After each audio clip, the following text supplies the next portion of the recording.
자, 이번 해설에서는 퓰리처상 수상에 빛나는 제니퍼 이건의 매혹적인 소설 깡패의 방문을 본격적으로 파헤쳐보려고 합니다. 이 작품이 우리 모두가 절대 피할 수 없는 궁극의 적, 바로 시간을 어떻게 다루고 있는지 아주 깊이 있게 한번 들여다보죠. 그런데 왜 하필 제목이 깡패의 방문일까요? 여기서 아주 중요한 포인트가 나옵니다.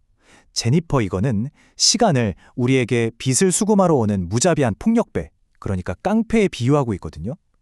우리가 나이를 먹어감에 따라 우리의 정체성을 아주 근본적으로 그리고 가차없이 바꿔버리는 힘인 거죠. 첫 번째 섹션입니다. 깡패 조직에 오신 것을 환영합니다. 본격적으로 이야기 속으로 들어가 보면요. 이 소설은 우리가 흔히 아는 시간 순서대로 흘러가는 뻔한 구성을 완전히 거부합니다. 사샤, 베니, 스코티, 루 같은 정말 다양하고 조금은 결핍이 있어 보이는 인물들이 등장하는데요. 흥미로운 건 이들이 각자의 삶을 살아가면서도 수십 년이라는 시간 동안 서로의 타임라인을 끊임없이 들락날락하며 묘하게 얽히고 설켜 있다는 겁니다. 진짜 거대한 퍼즐을 맞추는 느낌이죠. 두 번째 섹션입니다. 컨셉트 앨범 같은 소설. 이 복잡한 구조를 만들기 위해 작가 스스로 뼈를 깎는 듯한 세 가지 규칙을 엄격하게 지켰다고 해요. 마치 전설적인 밴드 더 후의 콘셉트 앨범을 만드는 것처럼 말이죠. 규칙은 이렇습니다. 각 챕터는 무조건 서로 다른 인물에 초점을 맞출 것, 그 자체로 독립적인 이야기여야 할 것, 그리고 완전히 다른 분위기를 가진 전혀 다른 세계처럼 느껴져야 할 것. 이 규칙들 덕분에 책 전체가 정말 다채로운 곡들로 채워진 하나의 음악 앨범처럼 다가옵니다. 이런 제니퍼 이건의 극단적이고 실험적인 정신이 제일 잘 드러나는 부분이 바로 사샤의 딸 앨리슨의 챕터입니다. 진짜 놀랍게도 이 챕터는 줄글이 아니라 한 챕터 전체가 파워포인트 슬라이드로만 되어 있어요. 로그막 중간에 나오는 일시정지의 순간들을 하나하나 기록하면서 시간과 기억 자체가 어떻게 산산조각 났다가 다시 조립되는지를 기가 막히게 보여줍니다. 완전 발상의 전환 아닌가요? 세 번째 섹션, 시간과 얽힌 삶입니다. 그럼 이 앨범의 트랙들을 하나씩 들어보면서 주인공들이 시간에 따라 어떻게 변해가는지 살펴볼까요? 먼저 사샤입니다. 젊은 시절의 사샤는 과거의 트라우마에 갇혀 뉴욕에서 도벽과 매춘에 빠져 살던 아주 위태로운 청소년이었습니다. 그런데 어른이 된 후에는 어떻게 됐을까요? 도벽을 완전히 버리고 오히려 길에서 주운 잡동사니들로 예술작품을 만드는 평화로운 엄마이자 예술가로 거듭납니다. 시간의 흐름이 만들어낸 정말 기적 같고 아름다운 변화죠. 반면에 스코티의 인생은 그야말로 종잡을 수가 없습니다. 한때는 재능 넘치고 이상주의로 똘똘 뭉친 펑크 로커였는데 어느 순간 세상과 단절된 채 이스트강에서 낚시나 해서 물고기를 먹고 사는 은둔형 청소부가 되어버리거든요. 여기서 끝이 아닙니다. 나중엔 예기치 않게 다시 엄청난 팝스타로 부활해요. 한 사람의 정체성이 어떻게 완전히 바닥까지 해체되었다가 보란듯이 다시 조립될 수 있는지를 아주 극적으로 보여주죠. 또 베니 살라자르라는 인물도 참 흥미로운데요. 아주 잘 나가는 음반사 임원이지만 속으로는 지독한 중년의 위기를 겪고 있습니다.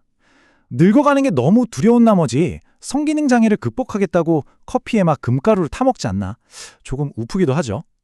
시시각각 변하는 음악계에서 어떻게든 도태되지 않고 진짜 음악을 찾으려는 그의 짠한 발버둥은 사실 우리 모두가 마음속 깊이 느끼는 나이듦에 대한 불안을 아주 날카롭게 짚어냅니다.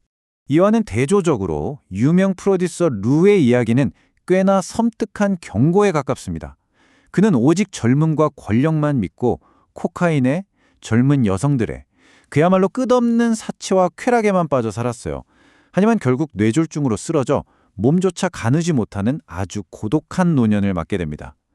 젊을 때 아무리 세상을 다 가진 것처럼 떵떵거리며 살았어도 결국 필멸이라는 이름의 깡패는 기어코 찾아와 그동안 밀린 청구서를 들이민다는 뼈아픈 현실을 보여주는 겁니다. 네 번째 섹션입니다. 엉망진창인 창작의 과정. 자, 그럼 시간의 파괴력이라는 이 무거운 주제를 다룬 엄청난 걸작은 대체 어떻게 쓰였을까요? 제니퍼 이건이 한 심포지엄에서 학생들을 만나 이 소설이 탄생하게 된 아주 우연하고도 솔직한 비하인드 스토리를 시원하게 털어놓았습니다. 이거 진짜 재미있는데요. 대망의 첫 번째 챕터가 어떻게 쓰였는지 아시나요? 무슨 거창한 영감이 떠올라서가 아니라요, 사실은. 그러니까 작가가 다른 소설을 쓰기 싫어서 딴청을 피우다가 우연히 사기꾼과 전화통화를 하게 된 거예요.